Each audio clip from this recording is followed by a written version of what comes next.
नमस्कार मित्रांनो, बातमी न्यूज यूट्यूब चॅनलवर आपल्या सर्वांचं स्वागत आहे.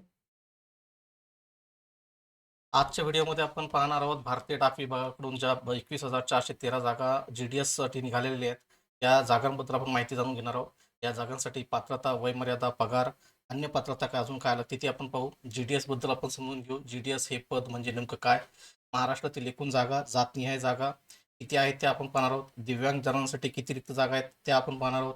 ऑनलाईन अर्ज आपल्याला कसा करायचा त्याबद्दल आपण माहिती घेऊ. त्यानंतर निवड प्रक्रिया, गुणवत्ता यादी, निवडीची सूचना आणि कागदपत्रे पडताळणी या व्यतिरिक्त आवश्यक कागदपत्रे काय काय लागणार आहेत या संदर्भात आपण माहिती या व्हिडिओमध्ये पाहणार आहोत.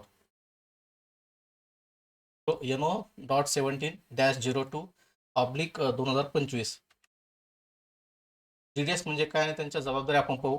उमेदवारांनी हे स्पष्टपणे समजून घ्यायचं आहे की ग्रामीण डाक सेवक हे केंद्र सरकारचे नियमित कर्मचारी नसतात आणि त्यामुळे त्यांचे वेतन, भत्ते आणि इतर हक्क जे आहेत ते केंद्र सरकारच्या इतर कर्मचाऱ्याप्रमाणे समान नसतात. ठीक आहे.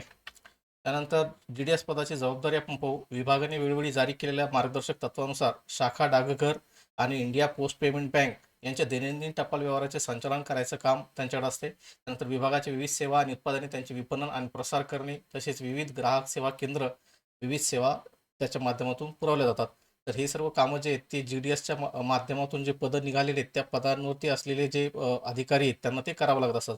तर ते पदं आपण पाहणार आहोत पुढे, त्याच्या जागाही पाहणार आहोत. ग्रामीण डाक सेवक GDS सेवासाठी सेवा आणि अटी पाहू आपण. ड्युटी तास म्हणजे किती तासाच्या कालावधीचा ड्युटी असते ते आपण पाहू. सेवा काल 1 दिवसात कमाल 5 तासांपेक्षा जास्त सेवा बजावण्याची आवश्यकता नसते. सेवानिवृत्ती वयोमर्यादा, सेवा काल 65 वर्षापेक्षा जास्त वय झाल्यास सेवेत ठेवले जाणार नाही. म्हणजे 65 वर्षापर्यंत सेवा द्यावी लागते आपल्याला, 65 वर्षाच्या नंतर निवृत्त होते. त्यानंतर उत्पन्नाचा स्रोत, सेवकाने असे लिखी दिले पाहिजे की त्याच्याकडे शासनाकडून मिळणाऱ्या भत्त्यांव्यतिरिक्त स्वतः आणि आपल्या कुटुंबाच्या उपजीविकेसाठी इतर उत्पन्न स्रोत उपलब्ध असले पाहिजे. आता हा पॉईंट अत्यंत महत्त्वाचा आहे. या ठिकाणी केंद्र शासनाचे जे कर्मचारी आहेत त्यांना जसे वेगळे भत्ते किंवा इतर सुविधा असतात तशा सुविधा GDSला नसतात. त्यामुळे यामध्ये या पदाला जॉईन करण्यासाठी आपल्याला इतर जे उत्पन्नाचे स्रोत आहेत हे असणं आवश्यक आहे. तर ही अट या पदासाठी अत्यंत महत्त्वाची आहे. म्हणजे एखादं किराणा दुकान असेल, एखादं जनरल स्टोअर असेल किंवा इतर कुठलंही उत्पन्नाचं साधन तुमचं असलं पाहिजे, तेव्हा तुम्ही GDS साठी काम करू शकता.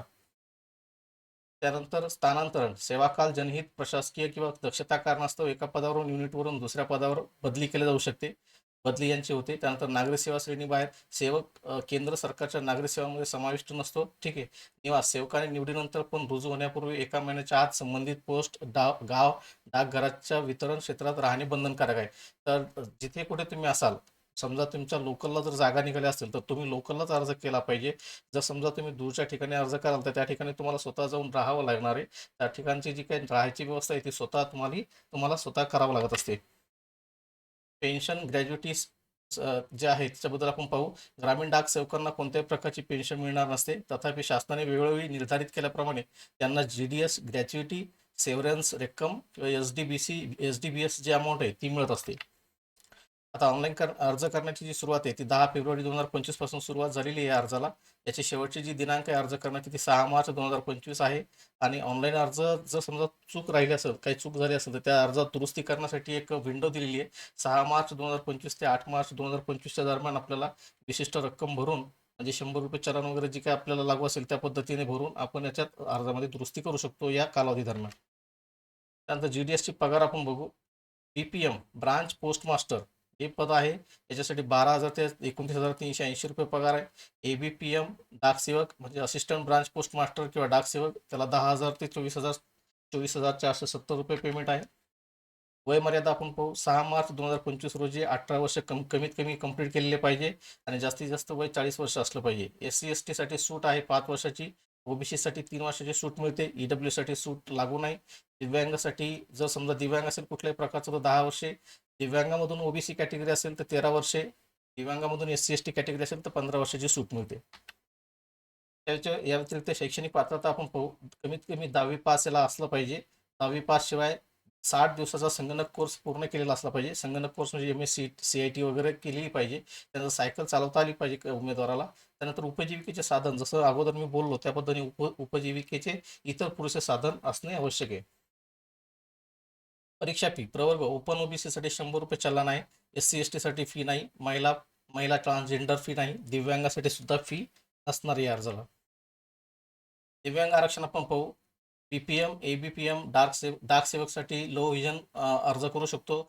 आता हे जे पद आहेत, हे चारही पदांसाठी दिव्यांगाचे जे प्रकार आपण पाहणार आहोत, हे सर्वच दिव्यांग प्रकाराला इलिजिबल आहेत. Branch post master, BPM, ABPM, डाक सेवक हे जे 3-4 पद आहेत, याच्यासाठी दिव्यांग प्रकार लो व्हिजन, डीफ, एच म्हणजे हार्ड ऑफ हिअरिंग, एक हात ओए, एक एक पाय ओएल, ऑर्थोपेडिक जे आहे दिव्यांग, एक हाताने जर असेल, एका पायाने जर असेल, तर ते याला अर्ज करू शकतात. Leprosy cured, dwarfism, acid attack victim जर असेल, तर ते सुद्धा अर्ज करू शकतात. स्पेसिफिक लर्निंग डिसेबिलिटी, इंटेलेक्च्युअल डिसेबिलिटीवाले जे सर्टिफिकेट धारक आहेत दिव्यांगजन, ते सुद्धा या पदासाठी अर्ज करू शकतात. परंतु बहुविध अपंगत्व किंवा बहिरेपणा आणि अंधत्व असलेले जे सर्टिफिकेट धारक आहे, तर ते दिव्यांगजन यासाठी अर्ज करू शकत नाहीत या पदाला. त्यानंतर महाराष्ट्रातील प्रवर्गनीय रिक्त जागा आपण पाहू. ओपनसाठी आता भाषावाईज ज्या ठिकाणी जागा आहेत, महाराष्ट्रात जसं कोकणी भाषा आणि मराठी भाषा 2 भाषा आहेत, तर ओपनमध्ये महाराष्ट्रातील कोकणी भाषेसाठी 13 जागा आहेत, मराठीसाठी 683 जागा आहेत, ओबीसीसाठी कोकणी भाषेमध्ये 5 जागा आहेत, महाराष्ट्रातील मराठीसाठी 323 जागा आहेत, एससीच्या महाराष्ट्र कोकणीसाठी 0 जागा, महाराष्ट्र मराठीसाठी 137 जागा, एसटीच्या कोकणीमध्ये 3 जागा, मराठीसाठी 131 जागा, ईडब्ल्यूएससाठी कोकणीमध्ये 3 जागा, मराठीमध्ये 146 जागा आहेत. एकूण 24 जागा कोकणीमध्ये आणि मराठीमध्ये 1420 जागा एकूण, म्हणजे महाराष्ट्रात एकूण 1444 जागा आहेत, ज्या 21,000 त्याच्यापैकी महाराष्ट्राला केवळ 1444 जागा उपलब्ध आहेत. त्यानंतर दिव्यांगांसाठी महाराष्ट्रातील रिक्त जागा आपण पाहू. लो व्हिजन एलव्हीसाठी कोकणमध्ये 0 आहे, मराठीमध्ये 15 जागा आहेत. त्यानंतर डीफ डी आणि एच हार्ड ऑफ हिअरिंगसाठी महाराष्ट्र कोकणीमध्ये 1 जागा आहे, महाराष्ट्र मराठीमध्ये 20 जागा आहेत. त्यानंतर वन आर म्हणजे एका हाताने किंवा एका पायाने जे अपंग असेल त्यांच्यासाठी 0 जागा कोकणीमध्ये, मराठीमध्ये 17 जागा. त्यानंतर स्पेसिफिक लर्निंग डिसेबिलिटी किंवा इंटेलेक्च्युअल डिसेबिलिटीमध्ये कोकणीसाठी 0 जागा, महाराष्ट्र मराठीसाठी 1 जागा, एकूण 53 जागा या मराठीसाठी आहेत आणि कोकणीमध्ये 1 जागा, म्हणजे टोटल 54 जागा दिव्यांगांसाठी महाराष्ट्रासाठी या ठिकाणी आहेत. आता ऑनलाईन अर्ज कसा करायचा आपण पाहू. https://India Post GDS online.gov.in या वेबसाईटवर आपल्याला जायचं आहे. या वेबसाईटवर गेल्याच्या नंतर तिथे आपल्याला नोंदणी करायची असते. नोंदणीसाठी आपल्याला मोबाईल नंबर लागणार आहे, एक सक्रिय ईमेल आय डी असला पाहिजे. तो मोबाईल नंबर टाकून त्या ठिकाणी आपल्याला OTP येतो, तो OTP टाकून आपल्याला नोंदणी करायची असते. एक उमेदवार फक्त एकदाच नोंदणी करू शकतो, एकाहून अधिक नोंदणी केल्यास अर्ज रद्द केला जाऊ शकतो.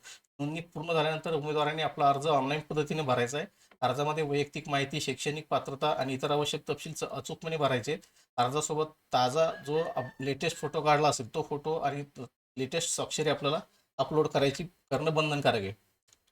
त्यानंतर ऑनलाईन फॉर्म व्यवस्थित चेक करून भरून चेक करायचा आहे. तो चेक करून झाल्याच्या नंतर पेमेंट करायचं आहे. अर्ज प्रक्रियेसाठी आवश्यक असल्यास अर्ज शुल्क ऑनलाईन माध्यमातून भरावे लागते. काही प्रवर्गासाठी फी सवलत किंवा माफी असू शकते. जसं ज्या कॅटेगरीमध्ये तुम्ही फॉर्म भरत असाल त्यानुसार. जर समजा तुमच्या प्रवर्गासाठी जर फी लागत नसेल तर फॉर्म ॲटोमॅटिकली फायनल सबमिशनला जाईल आणि तुम्ही फायनल सबमिट करू शकता. आणि जर पेमेंट जर असेल तुमच्या कॅटेगरीसाठी तर पेमेंट करून नंतर आपण फायनल सबमिट करू शकतो. फायनल सबमिशन सर्व माहिती तपासून पाहिल्यानंतर अंतिम अर्ज सबमिट करावा. एकदा अर्ज सादर झाल्यानंतर त्यामध्ये बदल करता येणार नाही, त्यामुळे माहिती योग्य प्रकारे भरावी. जसं की आपण एडिटचा जो ऑप्शन पाहिला होता, तर त्याच्यामध्ये फी भरून आपल्याला तो फॉर्म एडिट करावा लागतो. तेही 3 ते जी तारीख दिलेली आहे मुदत, त्या तारखेच्या आत 6 ते 8 तारखेपर्यंतच आपल्याला ते फॉर्म एडिट करता येतो, त्यानंतर फॉर्म एडिट होणार नाही. आता सुधारणा दुरुस्ती विंडो आपण पाहू. अर्ज सादर झाल्यानंतर विभागाने दिलेल्या तारखांमध्ये सुधारणा करण्याची संधी दिली जाईल. सुधारणा विंडो उघडल्यावर उमेदवार आपल्या अर्जातील चुकांची सुधारणा करू शकतात. ऑनलाईन अर्ज सादर करण्याच्या अंतिम तारखेनंतर त्या सुधारणा संपादन करण्याची 3 दिवसांचा कालावधी ठेवण्यात आला आहे. 6 मार्च 2025 ते 8 मार्च 2025 या 3 दिवसांच्या कालावधीत उमेदवार लागू शुल्क भरून यशस्वीरित्या सादर केलेल्या अर्जामध्ये सुधारणा संपादन करू शकतो.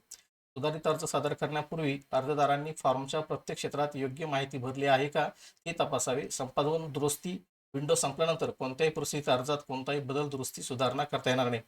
पोस्ट, फॅक्स, ईमेल, हस्तलिखित इत्यादी कोणत्याही स्वरूपात या संदर्भात कोणतीही विनंती विभागाकडून स्वीकारली जाणार नाही. तर ही गोष्ट लक्षात ठेवायची. त्यानंतर मान्यताप्राप्त मंडळाच्या माध्यमिक शालांत परीक्षा SSC 10वीच्या परीक्षेत मिळालेल्या गुणांच्या आधारे म्हणजे निवड प्रक्रिया जी आहे ती पाहू आपण. निवड कशी केली जाते? आता बऱ्याचशा मुलांचे एक प्रश्न असतात की फॉर्म तर भरला पण आता निवड कशी होणार? तर निवड आपली ही 10वीचे जे पर्सेंटेज आहे, 10वीचे जे गुण मिळाले त्या गुणांच्या आधारेच आपली निवड होते. तर त्यासाठी 10वीच्या परीक्षेत मिळालेल्या गुणाच्या आधारे गुणवत्ता यादी तयार केली जाते. या गुणवत्ता यादीनुसार आपली सर्व उमेदवारांची निवड केली जाते. आता या निवडलेल्या उमेदवारांची यादी जी आहे ती विभागाकडून GDS ऑनलाईन पोर्टलवर जी वेबसाईट आपण आता पाहिली https://indiapost.gds.online.gov.in या वेबसाईटवर प्रसिद्ध केला जाईल आणि निकाल जाहीर झाल्यानंतर निवडलेल्या उमेदवारांना त्यांच्या नोंदणीकृत मोबाईल नंबरवर तसेच नोंदणीकृत ईमेल पत्त्यावर ईमेलद्वारे निकाल आणि कागदपत्र पडताळणीच्या तारखा इत्यादीबद्दल माहिती दिली जाते. तथापि तांत्रिक व इतर कोणत्याही कारणामुळे नोंदणीकृत मोबाईल ईमेल पत्त्यावर SMS ईमेल न मिळाल्यास विभाग जबाबदार राहणार नाही. या संदर्भात अन्य माध्यमातून कोणताही संवाद साधला जाणार नाही. त्याचं कुठलंही पत्र वगैरे व्यवहार होत नसतो.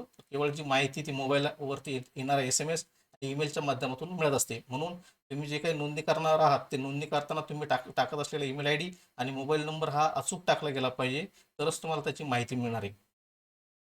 म्हणून अर्जदारांना नवीनतम अपडेटसाठी नियमितपणे वेबसाईटला पोर्टलला भेट देण्याचा सल्ला सुद्धा GDS भरती विभागाकडून देण्यात आलेला आहे. निवडलेल्या उमेदवारांना कागदपत्रे पडताळणीसाठी बोलावले जाते. उमेदवारांना नियुक्त प्राधिकरणाच्या कार्यालयात म्हणजे विभागीय युनिट प्रमुखाच्या कार्यालयात उपस्थित राहावे लागते. या संदर्भातली माहिती त्यांना ज्या उमेदवाराची निवड होईल त्याला त्याच्या मोबाईलवरती SMS आणि ईमेलवरती कळवले जाते. त्यानंतर जेथे निवडलेल्या तारखेपासून 15 दिवसाच्या आत कागदपत्रांची भौतिक पडताळणी करून पुढील सहभाग सूचित केला जातो.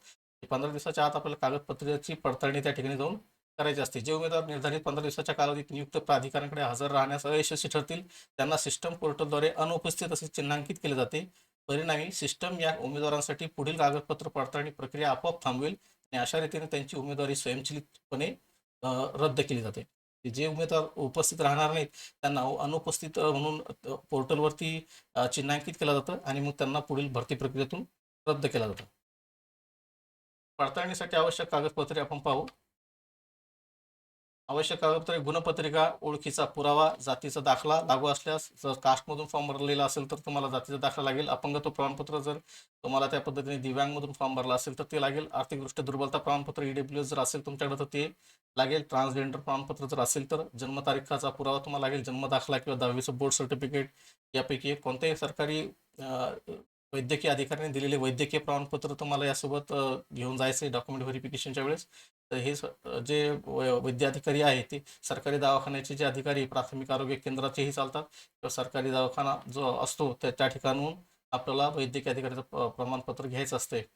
हे त्याला आपण फिटनेस सर्टिफिकेट म्हणतो. ते सुद्धा आपल्याला त्या ठिकाणी लागणार आहे. आता या या अशा पद्धतीने आपण या व्हिडिओमध्ये बघितलं की GDS हे पद नेमकं काय आहे आणि GDSच्या जागा किती निघालेल्या आहेत, कोणत्या प्रवर्गाच्या किती जागा आहेत, फॉर्म कसा भरायचा याबद्दल आपण जनरल माहिती पाहिली.